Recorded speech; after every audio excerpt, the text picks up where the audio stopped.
Hyderabad మియాపూర్లో YCP నేత మాజీ ఎంపీని అరెస్ట్ చేసిన పోలీసులు మంగళగిరి పోలీస్ స్టేషన్ తరలించారు.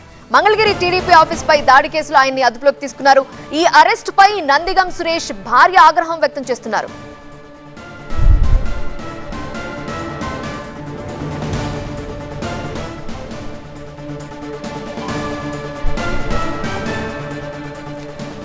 ప్రభుత్వంపై వైసీపీ మాజీ ఎంపీ నందిగం సురేష్ భార్య మండిపడుతున్నారు. నా భర్త చేసిన తప్పేంటి అని ప్రశ్నిస్తున్నారు. బేబీ లత నా భర్తను అన్యాయంగా అరెస్ట్ చేశారని అన్నారు. టీడీపీ ఆఫీస్ పై దాడి కేసులో సాక్ష్యాలు లేకుండానే సురేష్ ని అరెస్ట్ చేశారని ఆమె తెలిపారు. మంగళగిరి పిఎస్ లో గతంలో నా భర్తపై హత్యాయత్నం జరిగిందని గుర్తు చేశారు.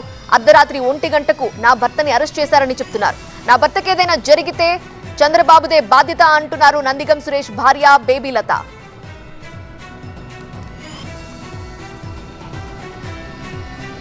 2 గంటల నుంచి హైదరాబాద్ నుంచి వస్తే ఎంతసేపు పట్టిద్దండి? హైదరాబాద్ నుంచి జర్నీ ఎంతసేపు పట్టిద్ది? 1 గంటకు అరెస్ట్ చేశారు. ఎన్ని గంటలు పట్టిద్ది? 3 గంటలు పట్టిద్ది, 4 గంటలు పట్టిద్ది. ఎప్పుడు తీసుకొచ్చారు? ఇప్పుడు తీసుకొచ్చారు. అంటే ఎంత ఇబ్బంది పెట్టారు మమ్మల్ని జర్నీలో కూడా. మేము యథార్థంగా బ్రతుకుతున్నామని మేము అనుకుంటున్నాం. మేము నీచంగా బతుకుతున్నామని చంద్రబాబు నాయుడు అనుకుంటున్నారు. చంద్రబాబు నాయుడు గారికి మేము బతుకుతున్న బతుకేంటో ఆయనకి తెలియాలి కాబట్టి మీ అందరి సమక్షంలో ఆయన్నే చెప్పమానండి, ఆయన్నే చూపిమానండి. నా భర్త తప్పేం చేశాడు మరి మాకు కూడా తెలియట్లా.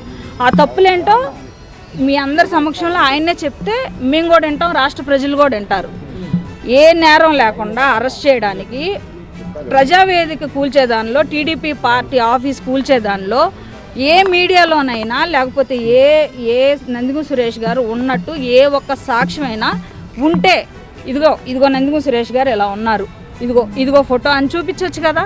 ఇది పర్సనల్గా రాజకీయ కక్షపూరితంగానే నా భర్తని అరెస్ట్ చేశారు. ఈ స్టేషన్లో నా భర్తకి ఏదన్నా జరిగితే ఈ రోజు వరకు తను చాలా హెల్దీగా లోపలికి వెళ్ళారు, చాలా చాలా యాక్టివ్గా ఉన్నారు.